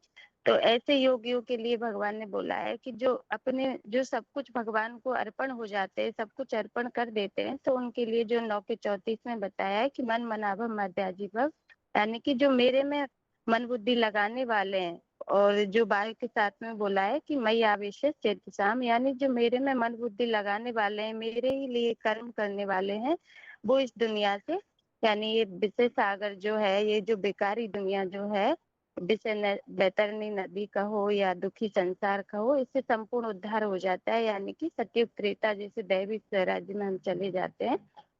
और जिनके लिए 12 के 8 में भी कहा है कि ऐसी बुद्धि लगाने वाले, जो भगवान में प्रीति पूर्वक जो बुद्धि लगाने वाले, सब कुछ अर्पण करने वाले हैं, तो उनकी विशेषता बताई कि वो जन्म जन्मांतर भगवान के साथ रहेंगे, यानी कि जन्म जन्मांतर भगवान के नजदीक रहेंगे और उनका इस विषय सागर से उद्धार भी हो जाएगा। और जो बोला कि ऐसी आत्माओं के लिए ही भगवान, यानी कि खुद उनकी रक्षा का भार लेते हैं, जो 9 की 22 में बताया योग क्षेयम बाहम वयम, यानी कि रक्षा का भार स्वयं भगवान उठाते हैं। तो जो भगवान की याद है, तो उसके लिए मुख्य बात तो यही है कि हमें भगवान को याद एक तो अव्यभिचारी मन बुद्धि से करना है और साकार में आए हुए निराकार को याद करना है। उसको जानकर पहचान कर साकार को, तो उसमें निराकार को याद करना है और अव्यभिचारी याद होनी चाहिए, और तन मन धन सब एक भगवान के लिए ही लगाएंगे तो स्वतः ही यानी कि हमारी याद है वो सहज निरंतर और मतलब सरल हो जाएगी। ठीक है दीदी? हाँ मत ठीक है, आगे। 4783 बालेश्वर। हाँ जी। हाँ, जो भगवान है सर्व प्राणियों का ईश्वर है, सर्वोत्तम शासन करता है, गति मुक्ति दाता है, परम आश्रय दाता है और दुख और सुख करता है, तो उसको याद करने से हमको जो सदगति मिलेगा, तो ये तो बहुत बड़ा टॉपिक है, क्योंकि गीता में तो सारा वही चीज उल्लेख है, भगवान को कैसे याद करे। इसलिए पहले अध्याय अर्जुन विषाद से लेके कर्म संन्यास युग तक हर एक अध्याय में युग शब्द जुड़ा हुआ है। तो मतलब कोई भी शुल्क हम पढ़ते हैं, कोई भी बात हम करते हैं, हमारा बुद्धि का युग ईश्वर के साथ जुड़ना चाहिए। कब जुड़ेंगे? जब उनको पहचान होगी, अच्छी रीति जानकारी होगी। जब तक हम उनको नहीं जानेंगे, उनका नाम रूप देश काल पात्र, उनका कर्तव्य, उनका बिहेवियर, एटीट्यूड, कैरेक्टर, सोच, विचार शक्ति, सृजन शक्ति, आत्मविश्वास, तब तक उनके साथ जुड़ना टू मच डिफिकल्ट ही पड़ेगा। इसीलिए गीता के अंदर ये सारे बात स्पष्ट रूप से उल्लेख है हर एक शुल्क के अंदर। यहाँ तो समय का स्वल्पता है, इसलिए सब चीज नहीं बता पाएंगे। थोड़ा सा मैं 10 और 12 अध्याय का जो जिक्र आया है उसके आधार पर मैं बताता हूँ कि भगवान को प्राप्त हम कैसे करेंगे। तो इसीलिए बताया कि उनको पहले उनकी परिचय हमको जानना चाहिए। तो उनका तो परिचय कोई नहीं जानता। 10:2 में बताया, न में भी दूसरो गणा प्रभो न मोर से हो, मुझे कोई नहीं जानते, तो फिर उनका परिचय हमको कौन देगा? तो वो जब खुद आएंगे, जो बताया मैंने 10-15 में, स्वयं एव आत्मानं आत्मानं व्यथतु पुरुषोत्तमो भूतो भावनो भूतेश देवो देवो जगतपते। तो खुद भगवान जब सृष्टि पर आते हैं वो खुद अपना परिचय देते हैं, क्योंकि कलियुगांत में हर आत्मा इच्छा द्वेष से ग्रसित होकर पतित हो जाते हैं। जिसको बताया था इच्छा द्वेष समित ने द्वंद्व मुहेन भारत सर्वभूतानि समूह स्वर्गे यान्ति परम तप। तो जब सारी दुनिया का धर्म में ग्लानि हो जाता है तो भगवान आते हैं, जो यदा अध्याय ग्लानि भी लगेगा इसके साथ। भगवान आकर क्या करते हैं ना, वो हो गए जगत का आदि उत्पादक। जो 10:8 में बताया, भगवान ही सारे जगत का आदि उत्पादक है। सारे सृष्टिगत कार्य चाहे अच्छा चाहे बुरा उनकी पवित्र भावों से ही चलता है। इसे ना पुरुषोत्तम संगम युग में भगवान को जान पहचान कर श्रद्धा पूर्वक बुद्धि से बुद्धिमान लोग जो है वो भाव विवर हो जाते हैं। तो याद करने का तरीका क्या बताया ना, मेरा बायोग्राफी जीवन चरित्र को जानना चाहिए। जिस साकार मुकर तन में भगवान प्रवेश करके उसको आप समान बनाते हैं, उसी व्यक्ति इस साकार सृष्टि पर जो चैतन्य जीता जागता भारत है, उसका चरित्र, उसका जीवन चरित्र, उसका आज तक का एक्टिविटी, सन 1942 से लेकर आज तक का जो एक्टिविटी रहा, ये साकार रथ का बायोग्राफी है सबसे बड़ा याद का माइल खूंटी। क्योंकि उनके बारे में जितने हम जानेंगे हमारा दिल उनके साथ उतना जुड़ेगा। क्योंकि अपने जीवन चरित्र के साथ हम एक एक पहलू को जुड़ के देखेंगे, कितने माने करीबी हम उनके साथ है। ये घटना नहीं है, उनके साथ तो बहुत घटना घटी है। ताई बचने से लेके गोल्डन ट्रस्ट कंपनी से धोखाधड़ी मैंने हुआ, उससे लेके ब्रह्मा कुमारी से प्रताड़ित होना, अपने लोग की जिंदगी में नौकरी, ट्यूशन, पढ़ाई आदि से लेके जो जेल जाने तक जो उनके साथ घटना घटित हुई है, अपना ब्राह्मण जीवन के चरित्र के साथ हम जुड़ के देखना चाहिए। तो वो कितने सत्य के साथ खड़ा हुआ है। ना सो तो विदते भाव, ना भाव विदते सत, उभय रूपी दुष्ट तो अन्य तत्व दर्शकी। वो एक ही सृष्टि का माने आदम रूपी मनुष्य है जो हर स्थिति परिस्थिति में सत्य को कभी छोड़ा नहीं। ये सृष्टि पर सदा कायम शिव बाबा की माने चरित्र को सार्थक करता है। यदि कोई पुरुषार्थी ब्राह्मण अपना प्रैक्टिकल जीवन में इस चरित्र को झांक के देखेगा तो उसका दिल छुएगा या नहीं छुएगा। जिसको 10 में बताया प्रीति जुड़ता है, तब जब कोई कथा कहानी अपने मर्मों को छू जाता है, दिल को छू जाता है, दिल को लगता है, तो आंखों में प्रेम के आंसू आ जाता है, आनंद के आंसू आ जाता है।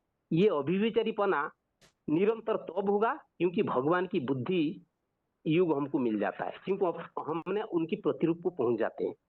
ये जो याद प्यार है, ये खुशी, अतीन्द्रिय खुशी हमको लाएगा। जिसको बताया था कि यो मा पश्यति सर्वत्र सर्वच मयि पश्यति तस्मां नहं प्रणश्यामि सच न मे प्रणश्यति। प्रेमी प्रेमिका का भ्रांति इतना लवलीन हो जाते हैं। तो इसलिए ऐसे जो लवलीन होते हैं तो वो सारा ज्ञान का दीपक उनके ऊपर उजाड़ देता है। तो अज्ञान अंधकार सृष्टि को दूर करने के लिए ऐसे साकार माने तनधारी के अंदर भगवान क्या करते हैं ना, सारे उसको माने ध्रुव तारा मानिंदो बना देते हैं। तो यहाँ जो 12 अध्याय में बताया कि मैंने पहले अर्जुन जो सवाल किया कि हमें किसको याद करना है, यहाँ तो बताया साकर का सारा महत्व दे दिया। तो अर्जुन का सीधा सवाल था सगुण निराकारी उपासक और निर्गुण निराकारी उपासक और सगुणकारी उपासक, इसमें युग का मर्म को कौन अधिक जानता है। तो भगवान ने इसका उत्तर देते हुए दूसरे श्लोक में बताया कि पुरुषार्थ का जो व्यक्तिगत रथ है उसमें शिव ज्योति को याद करना है।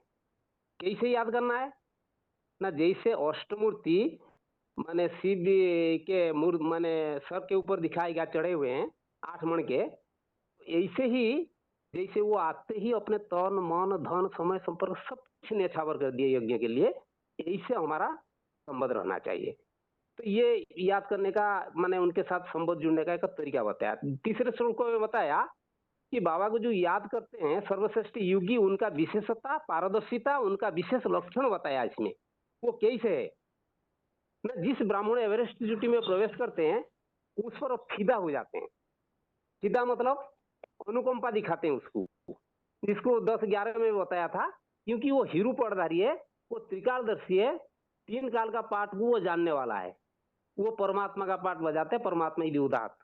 और 12:4 में बताया वो अनंग योगी। अनंग योगी का मतलब माना जो कछुआ का मिसाल दिया, यदा संगरते चाहे कुमांगनी अवश्य, माने जब चाहे अपने कर्म इंद्रियों को कंट्रोल कर सकता है। हर स्थिति परिस्थिति में अपना इंद्रियों को संयमित रखना, माने समदर्शीपन आना। समदर्शी माना जैसे कि विद्या विनय संपन्न ब्राह्मण गभी हस्तिनी सुनी चैव सुपाके च पंडिता समदर्शिनी। और दूसरा बताया सुमित्राय उदासीनम मध्यस्थ द्वेष बंधुषु। तो और एक था अहं व्यति परो निज गणनांग लघुचेतसाम उदारचरितानाम तो वसुधैवम कुटुंबकम। ऐसे जिसका भाव है विचारधारा है तो वो सारा वसुधा को अपना परिवार ही समझ सकता है। तो यही से योगी बनना चाहिए, जो अपना कर्मेंद्रियों को संयमित करेगा तो ऐसे योगी बनेगा। दूसरा 5 में बताया अव्यक्त निराकार शिव ज्योति बिंदु को सिर्फ याद करना ये बड़ा कठिन है, क्योंकि ये कार्य धर्मपिता के अलावा कोई कर नहीं सकता, क्योंकि जन्म जन्मांतर देहभानी मनुष्य है। धर्मपिता धर्म का धक्के तो बहुत खाते हैं, इसलिए उनको भी ये आसान नहीं होता है, लेकिन बड़ा कठिनाई से वो चीज को प्राप्त करते हैं।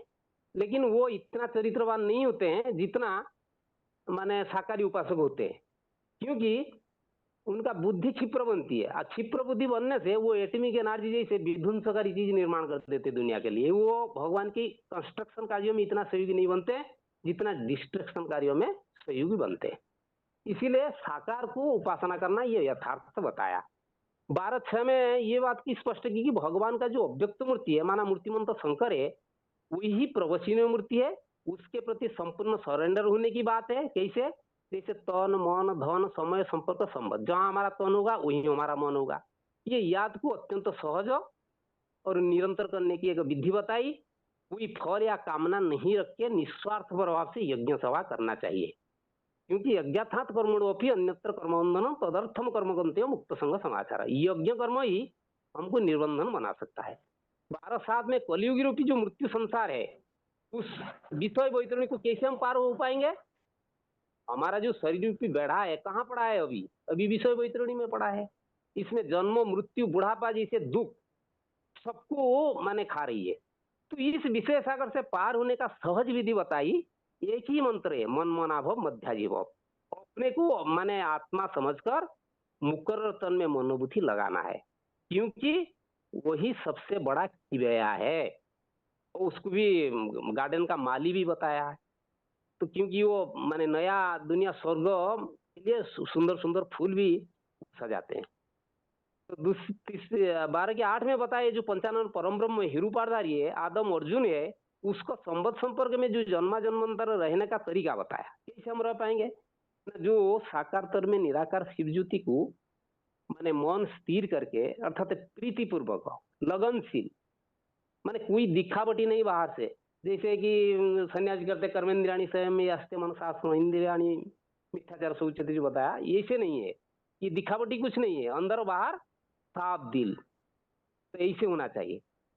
जब करेंगे तो हम जन्म जन्मांतर माने उसी हिरुपाटधारी के सम्मित संगी संबंधी बनकर रह पाएंगे। और चित्त अर्थात मन को एक जगह में स्थिर करने की विधि बताई। यदि सूक्ष्म शरीर को याद नहीं आता है ज्योति बिंदु स्वरूप में, तो मुकर और रथ में वो तो बड़ा रूप है, वो तो सहज याद आएगा, तो उसको हमने याद करना है। याद करने के लिए क्या करना है, अभी ये जो विनाशी संसार है, ये तो एटॉमिक बम निर्माण हो चुका है और हम बारूद की ढेर पर खड़े हैं जैसे, तो कब तक ये दुनिया चलेगा। इसलिए अगर भंबुर की जब आग लगी ये तो सारे ही ध्वंस हो जाएगा। इसलिए इस दुनिया में अपने देह के नाते रिश्तेदारों से संपत्ति से किसी से कोई प्रकार का बुद्धियुग नहीं लगाना चाहिए। यदि इस प्रकार का युग लगाने में असमर्थ हूं तो बताया, क्योंकि बाप किसको याद करते हैं ना, सर्विसेबल बच्चे को याद करते हैं। इसलिए यज्ञ सेवा कर, यज्ञ सेवा सबसे बड़ी विधि है। बताया कि यज्ञ सेवा करने से तेरा मन क्या होगा ना, मेरे प्रति लग जाएगा। ये सहज विधि है, जैसे जिसका जो काम करता है उसी मालिक को याद करता है। ये एक सहज विधि बताया कि कैसे कर्मण भी संस्थिति में आस्थिता जनका दे लोक संग्राम अपनी संस्पर्शन को तुम अहर्षि। क्योंकि जो सर्विसेबल बच्चे हैं बाबा उनको याद करते हैं, भगवान का याद जिन्हों मिलेगा। अब तो बताइए वो कैसे होगा, जैसे कि आग में घी डालेंगे तो और ही हमारा याद का प्रैक्टिस और बढ़ जाएगी। क्योंकि बताया ईश्वरीय सेवा में तत्पर रहेंगे तन से मन से धन से, तो अवस्था चढ़ती जाएगी। बाबा ने हर प्रकार से बच्चों को सर्विसेबल बनने की राय देते हैं। बाप जिन बच्चों के याद करेगा उन बच्चों का याद सहज और निरंतर होगा, पहली बात। दूसरी बात, सेवा करने से ईश्वरीय ज्ञान अपना हो जाता है। क्योंकि हम जितने सेवा करेंगे अपना कमी कमजोरी हम देख पाएंगे, हमारा चिंतन मंथन चलेगा। चिंतन मंथन चलेगा तो जिसको कहते हैं अपना घूट तो नशा चढ़े, तो ईश्वरीय ज्ञान को हम अपना बना लेंगे। जब तक अपना नहीं बनेंगे तब तक तो हम हमारा कोई सेवा का महत्व नहीं है। बाबा ने बोला है तन की सेवा सर्व पहले, इसलिए कोई भी सेवा से पहले तन के साथ सारा इंद्रिया सारा मनोबुद्धि सब मैंने जुड़ा हुआ है। इसीलिए मिसाल दिया था, कोई बर्तन मांजता है, कोई ज्ञान भी सुनाते हैं। टाइम ज्ञान ज्यादा हो रहा है तो हाँ कंप्लीट कर रहा हूँ। कोई बर्तन मांज रहा है तो दिल देकर बर्तन मांजता तो उसका माने बहुत गहरी याद होता है। गिलियर का भी मिसाल दिया, गिलियर जैसे उसके ऊपर हाथ लगा के उसको मैंने सांबर दिया, मतलब उसको मैंने उसकी सेवा में खुश हो गया। चाहे कोई छोटी बड़ी ये सेवा नहीं दिखा जाता है, दिल से कौन कितना गहराई से प्यार से श्रद्धा पूर्वक करता है वो सबसे बड़ी बात।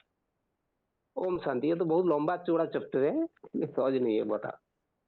ठीक है, ठीक है। ओम शांति।